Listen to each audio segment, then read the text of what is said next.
오늘 하나님의 말씀은 빌레몬서 1장 18절 말씀입니다. 빌레몬서 1장 18절 말씀입니다. 제가 가진 성경으로는 350쪽이 됩니다. 350쪽. 빌레몬서 1장 18절의 말씀입니다. 제가 받들어 읽겠습니다. 앞에 있습니다. 보시면 됩니다. 그가 만일 내게 불의를 하였거나 내게 빚진 것이 있으면 그것을 내 앞으로 계산하라. 아멘. 오늘 이 말씀을 가지시고 우리 김태중 선교사님이, 제가 도저히 설교 준비를 못해서 우리 김태중 선교사님에게 부탁드렸습니다. 오늘 말씀 들으시면서 하나님의 크신 시간 되시기 바랍니다.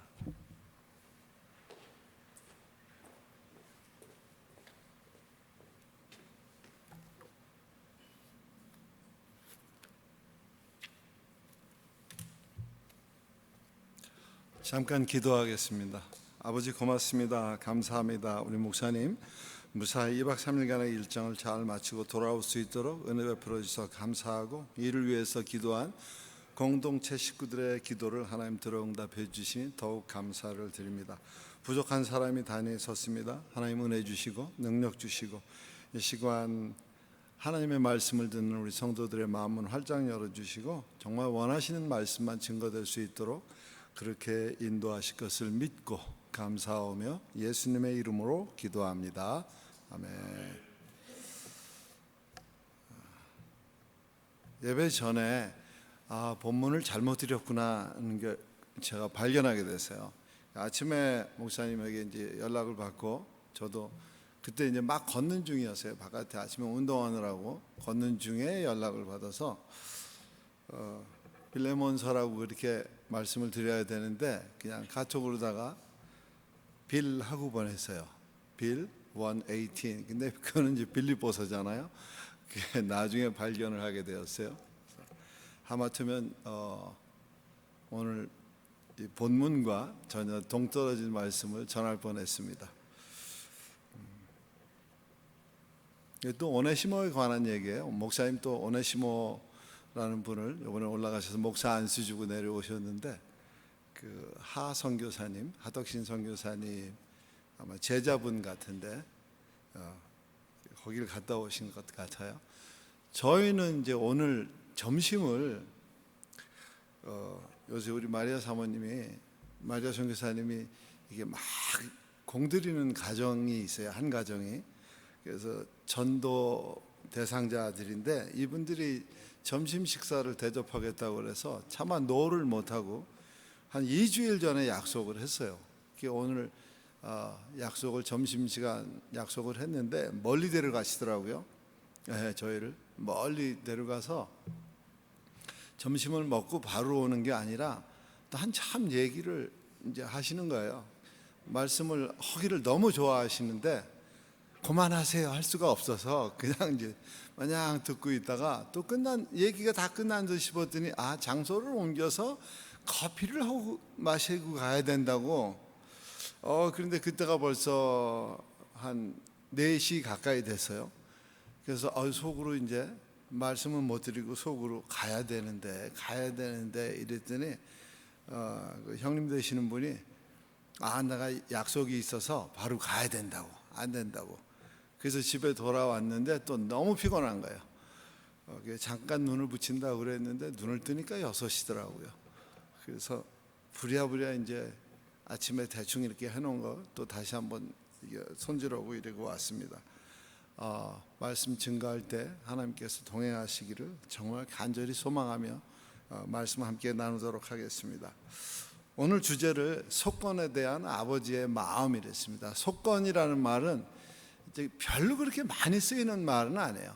이게 이제 이스라엘의 5대 제사 중에 5개, 번제, 화제, 화목제, 속제제, 속건제 이렇게 있는데, 맨 마지막에 나오는 속건제라고 하는 건 이 건자가 한문을 제가 자세히 이렇게 봤어요. 속은 이제 갚는다 하는 말이고요. 건이라는 말이 도대체 무슨 말인가 했더니 허물 이렇게 나왔어요. 허물이라는 한자어가 건인데, 굉장히 중국 분들이 이 한문을 만들 때 어쩜 이렇게 정확하게 표현을 했을까? 글자를 뜯어보니까 위에는 행한다 할 때 행자인데 이 행자를 또 두 개로 양쪽으로 나누고 가운데 물수변이 들어갔어요. 그리고 밑에는 마음 심자가 들어갔더라고요. 마음에 원하는 대로 행해야 되는데 그게 물을 뿌려놓은 것처럼 돼 있었어요. 그러니까 일을 망친다는 거죠. 그러니까 이것을 허물을 이렇게 표현을 했구나. 그러면서 속건이라는 단어를 살펴보니까 더 빨리 이해가 되더라고요. 속건과 속죄에 대한, 속죄제와 속건제에 대한 그 풀이는 이미 목사님께서 레위기서를 우리가 다 이렇게 지나가면서 5대 제사에 대해서 이미 배운 바가 있어요. 근데 간단하게 정의하자 그러면 속죄제는 죄에 대한 것이라면 속건제는 허물에 대한 것. 그러니까 죄가 조금 더 가볍다고 표현할 수 있겠죠. 그리고 이제 배상을 하고 속건제는 개인에 관한 것이라는 겁니다. 오늘 말씀을 보면 이 서신의 발신자는 사도 바울이고요. 당연히 수신자는 빌레몬입니다. 근데 사도 바울이 현장에 있지 않은 거예요. 편지는 전달이 되었는데 그럼 누가 편지를 가져갔냐? 오네시모가 가져갔을까? 그런데 빌레몬서에 전혀 그 이름이 등장하지 않는 그 한 분이 이제 두기고라는 속사도죠. 이때는 이제 예수님의 제자들에 의해서 또 복음을 받아들이고 그 일을 감당하게 되는 그 제자분들 중에 한 분이고, 이분은 주로 하신 일이 순회를 다니시면서 사도 바울이 편지를 전달해 주는 일을 많이 하신 것으로 나타나 있습니다.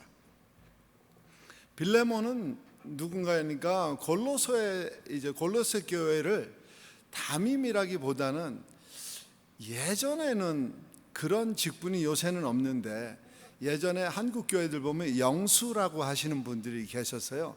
장로님도 아니고 나이가 많으신, 그러나 교회의 어른이 되신 분들을 영수라고 불렀는데 아마 빌레몬의 입장이 그런 입장이 아니었나. 빌레몬이 자기 가옥을 교회로 내놓고 그게 이제 우리가 알고 있는 골로새 교회가 되는데 거기에 영수 정도의 역할을 감당하신 분이 아닐까 합니다. 그런데 부자였던 것 같아요. 그리고 빌레몬서 전체 내용을 이렇게 사도 바울이 쓴 편지를 보니까 빌레몬이 이 이스라엘의 율법에 관한 부분, 또 이스라엘의 제사에 관한 부분에 대해서 이해를 확실하게 하신 분이라는 것이 대충 드러나고 있습니다. 오늘 이 말씀에 대해서 사도 바울이 오네시모를 용서해 달라고 하는 그 글귀 속에는 속건제의 성향이 굉장히 많이 들어가 있는 것을 많은 학자들이 특별히 이제 한국의 주석을 아주 주옥같이 쓰신 분이 박윤선 목사님인데 그분이 그렇게 표현을 하셨고, 미국의 북미 표준 성경 번역본이라는 게 있습니다. 그게 새 미국 표준 번역 성경 이렇게 해야 되는데 영어로는 이제 New American Standard Bible이라고 이렇게 얘기해요. 그 책에는 성경마다 조금씩 그 번역하면서 조금씩 달라지는데 그 NASB에는 특별히 이 부분이 더 그렇게 강조되어 있다는 것입니다. 오네시모가 과연 언제 복음을 들었나 하는 것은 성경을 통해서 나와 있지는 않지만 사도 바울이 오늘 빌레몬서에도 나타났지만 사도 바울에게 세 아들이 있지 않습니까? 참 아들이라고 하는 디모데 목사님하고 또 우리가 지난번에 살펴봤던 그레데에 있는 디도 목사님하고 오늘 오네시모를 향할 때에는 특별한 단어를 하나 덧붙여요. 옥중에서 낳았다, 옥중에 낳은 아들이다, 이렇게 얘기를 하죠. 그런데 이 아들 셋 중에도 또 이렇게 나눠질 수 있는 게 두 아들은 자유인이었고 그분들은 오네시모는 출신이 노예 출신이라는 것입니다.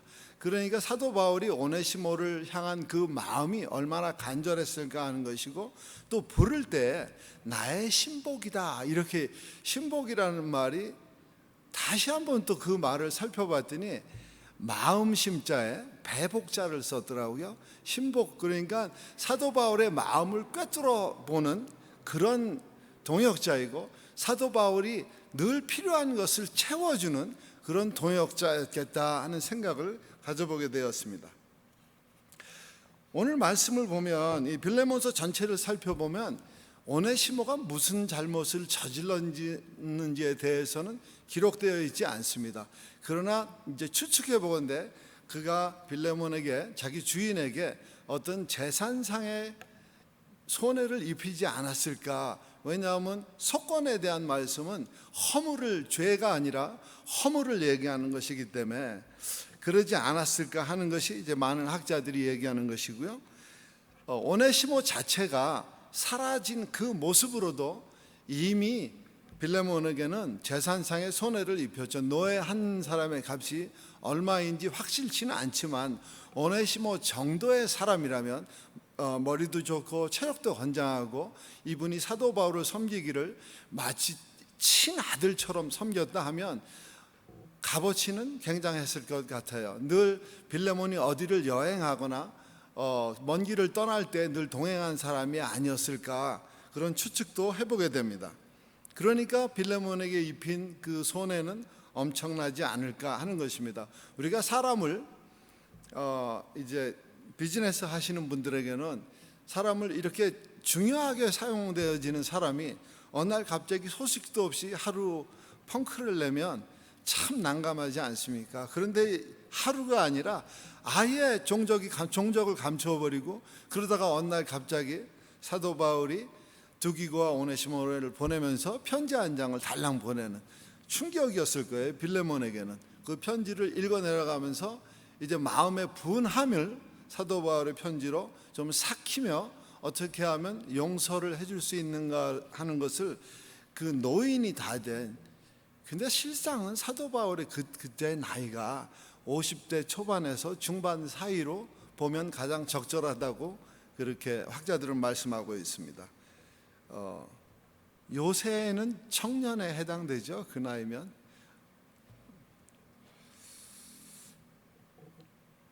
사도 바울이 이제 편지를 쓰는데 첫 번째로는 인사 말씀을 하게 됩니다. 빌레몬과 그 집에 있는 교회에 편지한다고 그러면서 빌레몬을 사랑을 받는 자 이렇게 표현을 하고요.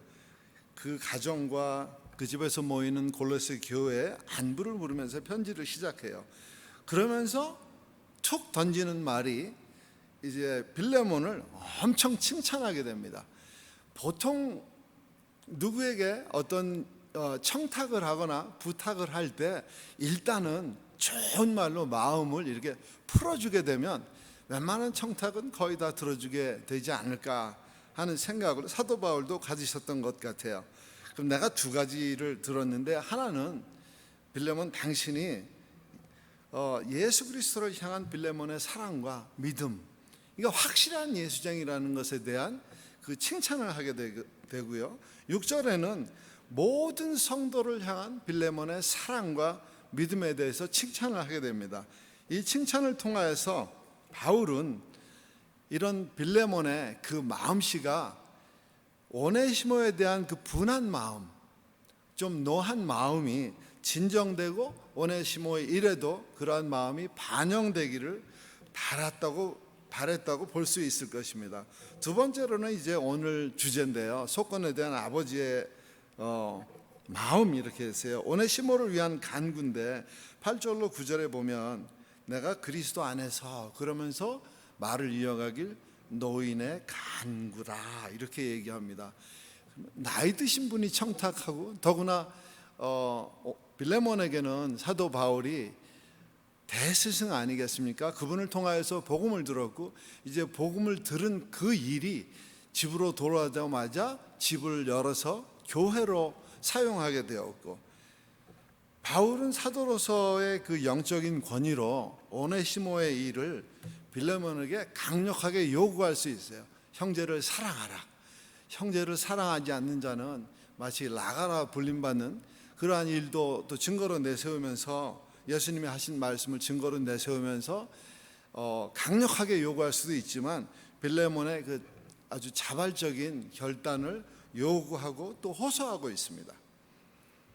그리고 이제 말할 때 이 사람이, 오네시모가 내게는 지금 어떤 존재인지를 확실하게 각인시켜 주는 게, 현재는, 과거에는 나하고는 전혀 상관이 없고 내게는 무익한 사람이었지만 이제는 나의 신복이다, 이렇게 말하면서 그 단어로 표현한 말은 내게 빌레몬 당신에게 돌려보내기는 하지만 용서해주고 내게 다시 돌려보내줬으면 좋겠다, 이제는 내가 정말 필요한 사람이기 때문에, 이렇게 강력하게 이 편지 속에서 요청을 하고 있습니다. 이러한 오네시모를 향한 사도 바울의 마음을 적은 이 편지를 보면서 예수님을 생각하지 않을 수가 없을 것 같아요. 우리는 예수님에 대해서 정말 오네시모가 빌레몬에게 갖고 있는 그 재정상의 손의 정도가 아니라 예수님은 목숨을 우리에게 주셨잖아요. 그러니까 예수님께서 우리는 속건이 아니라 속죄라고 봐야 될 거예요.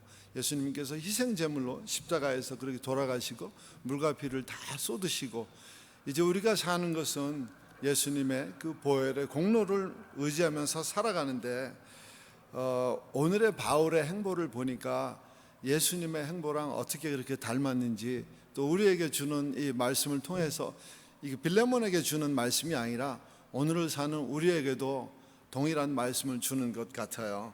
속건제를 레위기서 5장 1절로 6장 7절까지의 말씀을 보면 이게 속죄제와 속건제를 같이 이렇게 묶어서 말씀을 드리는 부분이 많은데, 학자들은 대개 이 부분은 속죄제라기보다는 속건제에 해당된다고 말씀을 합니다. 속건제에 해당된 데는 그 말씀 속에는 한 6가지 경우가 속건제에 해당된다고 그래요. 첫 번째로는 증인을 회피한 경우. 사도 바울은 증인을 회피한 경우가 아니죠. 증인으로서 확실히 나서기를 원한 경우이죠. 둘째는 부정한 것을 만졌을 때 속건제를 드려야 된다 하고요. 세 번째는 헛맹세를 하였을 경우에 속건제를 드려야 된다고 그러고, 성물에 대해서 오늘날 각종 헌금이나 교회의 거룩한 물건들에 대해서 관계가 된 경우라고 합니다. 다섯 번째는 하나님께서 금하신 전반적인 계명을 범했을 경우에 속건제를 드려야 되고, 거짓 증거나 거짓 맹세를 한 경우에 속건제를 드려야 된다고 합니다. 그리고 속건제를 드릴 때 여호와께 가져오는 그 흠없는 숫 양을 제사장에게로 끌어오면 제사장은 여호와 앞에서 그를 위하여서 속죄한즉, 그리고 그 다음에 나오는 단어가 무슨 허물이든지 사함을 얻으리라고 하였습니다.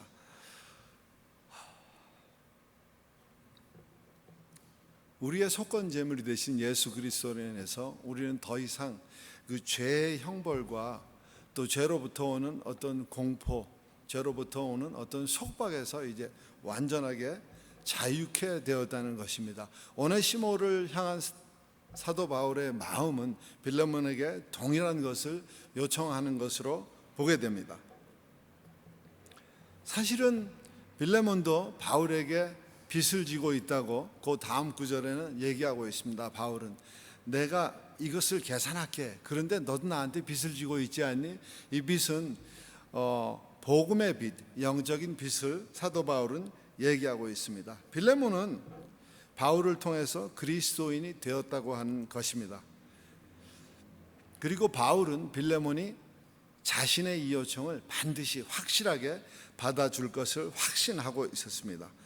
그래서 빌레몬의 용서로 인해서 모두가 기쁨을 얻고 그리스도 안에서 그 마음이 평안해지기를 소망하고 있었습니다. 마지막 빌레몬서 마지막 쪽에 들어가면 22절 이후에는 사도 바울의 이제 클로징 멘트가 나오는데, 이 클로징 멘트의 첫 번째가 참 중요한 것이었어요. 너는 나를 위하여 숙소를 마련하라. 묵을 방을 마련하라는 것이에요. 아마 빌레몬이 집이 컸던 것 같아요. 그래서 이 교회도 하고 또 많은 그리스도인들이 묵고 갈 수 있도록 그런 숙식을 제공했던 것 같아요. 사도 바울이 뜬금없이 한 말이 아니라 그냥 자연스럽게 이 말을, 내가 묵을 방을 마련해 달라. 그런데 사도 바울이 내 자신을 위해서, 나를 위해서 방을 마련해 달라, 이렇게 말은 하였지만 실제로 사도 바울이 전도 여행을 다니실 때 어느 곳에 지역 이동을 할 때 혼자 다니신 적이 거의 없다는 것입니다. 늘 동행하는 분들이 있었어요. 있고 오늘 빌레몬서 맨 마지막에도 5분의 그 믿음의 동지들의 이름을 얘기하게 되죠. 아리스타고, 데마, 누가, 에바브라, 마가 이렇게. 그럼 본인 포함해서 6 혹은 때로는 또 아굴라 브리스길라까지 같이 동행할 경우에는 식구가 더 늘어나는, 한 명 방 주는 것은 쉽잖아요. 그런데 이렇게 사도 바울의 선교 군단을 맞이하면 먹이는 거, 입히는 거, 재우는 거, 방 청소도 해야 되고, 손님이 오게 되니까 미리 이부자리도 한번 빨았다가 말려서 다시 깨끗하게 정리해야 되고, 보통 큰일이 아니잖아요. 그런데 빌레몬에게 사도 바울이 이 말을 촉 던질 수 있는 것은 그만큼 빌레몬에 대한 그 믿음이 있고 확신이 있었다는 것이죠. 실상 전체적으로 이렇게 보게 되면 빌레몬과 이 노예 출신인 오네시모의 관계가 풀기 어려운, 사도 바울에게도 사실은 풀기 어려운 숙제였을 것입니다. 이게 보통 문제가 아니죠. 이미 한 번 큰 상처를 입었어요. 이 자기가 데리고 있던 자기의 신복 같은 사람이 어느 날 갑자기 사라지고 나타나지 않고, 이제 그로 인한 상실감이 상당히 컸고 배신당하는 마음도 있었을 것이고, 내가 자기를 어떻게 대해줬는데, 내가 노예로 대한 것이 아니라 형제로 대해줬는데, 그런데 이렇게 나타나지 않고 사라져 있으면 그 마음에 가지고 있는 상처는 이루 말할 수 없을 것인데, 사도 바울이 직접 나타난 게 아니고 편지 단장, 이렇게 편지를 두기고를 통해서 편지를 보내주고, 아마 오네시모 혼자서 사도 바울이 편지를 가지고 갔으면 편지 읽기 전에 오네시모가 큰 일을 겪지 않았을까. 그래서 두기고를 같이 보낸 또 사도 바울의 그 넓은 아량, 헤아림, 이런 것들이 동행되었을 것으로 믿습니다. 성경을 통해서는 이 일 후에 빌레몬이 오네시모를 용서하고 형제로 받아들였다, 그래서 골로새 교회에 같이 사역하였다, 혹은 용서해주고 사도 바울에 보내서 사도 바울의 그 남은 전도 여행 중에, 전도 일정 속에 함께 동행하였다는 말이 전혀 나오지 않습니다. 그래서 용서를 해줬는지 용서를 안 해줬는지는 알 수 없는데, 초대교회 전승을 통해서 알 수 있는 부분은 이제 디모데 목사님 이후에 그 에베소 교회에 누가 있었냐 하면 오네시모가 이제 그 에베소 교회 감독으로 재직하고 있었고, 안디옥 교회의 감독이었던 이그나티우스가 서신 보낼 때 그 오네시모의 이름이 에베소 교회 감독으로 있었다 하는 것이 나온다고 합니다. 그래서 빌레몬의 용서가 이 서신을 통해서 간접적으로나마 세상에 용서하였다는 것이 증거되었다는 것입니다. 오늘은 또 너무 빨리 끝나네요. 다 끝났어요. 그리스도의 사랑 안에서 빌레몬과 같이 그런 누구나 할 것 없이 다 용서할 수 있는 용서의 본이 되는, 그래서 우리도 마치 사도 바울이 빌레몬에게 편지를 썼듯이 우리도 누구에겐가는 빌레몬이 되어주는, 혹은 사도 바울과 같이 누구에겐가는 빌레몬서를 써줄 수 있는 그런 신앙인이 되기를 축원합니다. 기도하겠습니다. 아버지 고맙습니다. 감사합니다. 부족한 사람을 세우사 하나님의 말씀을 함께 나누게 했는데, 사랑하는 우리 성도님들이 말씀을 들을 때 하나님 원치 아니하시는 말씀들은 우리가 기억조차 나지 아니하도록 그런 은혜 베풀어 주시고, 기억되고 또 말씀 속에서 실천해야 될 부분들은 늘 그것들이 기억될 수 있도록, 되살아날 수 있도록 은혜 허락하시기를 소망합니다. 오네시모와 같이 한때 실수하였으나 이제 예수 그리스도 앞에 과거의 실수를 다시 범하지 않겠노라고 주의 사람으로 완전히 거듭난 것과 같이 우리도 하나님 앞에서 늘 쓰임받기를 소망하고 더 많이 하나님 사용하시기를 원하나, 때때로는 세상이 주는 그 높은 파고와 두터운 벽으로 인해서 우리가 좌절될 때도 있습니다. 그러나 아버지, 오늘 주어진 이 하나님의 말씀 속에서 빌레몬도 오네시모도 사도 바울도 또 편지를 전달하는 두기고도 또 골로새 교인들에게도 하나님이 동일한 은혜를 주셨듯이 평강교회에도 또 평강교회에 속한 우리 공동체 식구들에게도 하나님 큰 은혜를 베풀어 주사 진실로 하나님의 교회를 교회답게 세워갈 수 있도록, 하나님의 성도들이 성도답게 살아갈 수 있도록 은혜 허락해 주시기를 소망합니다.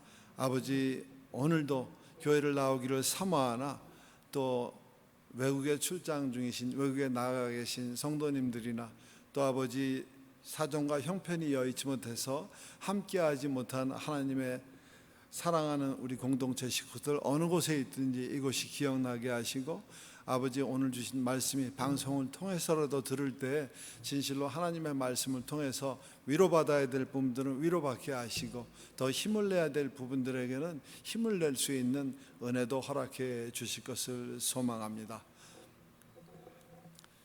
이제는 우리 주 예수 그리스도의 놀라우신 은혜와 아들을 십자가에 내어 주사 우리의 허물과 죄를 다 쏟게 하사 속죄 제물, 속건 제물이 되신 그 예수 그리스도를 내어 주신 하나님의 크신 사랑과 성령의 감동하시고 교통하시고 교제하시고 우리 안에 말할 수 없는 탄식으로 우리의 길을 늘 조명해 주시는 그 조명하심이 오늘 하나님의 말씀을 듣고 그대로 살기를 소망하는 평강교회와 평강교회 공동체 식구들과 이 말씀을 한 영혼이라도 더 하나님께 이끌기 위해서 수고하고 애쓰는 온 세상의 선교사님들 위에 이제로부터 영원히 함께 하기를 간절히 축원하옵나이다. 아멘.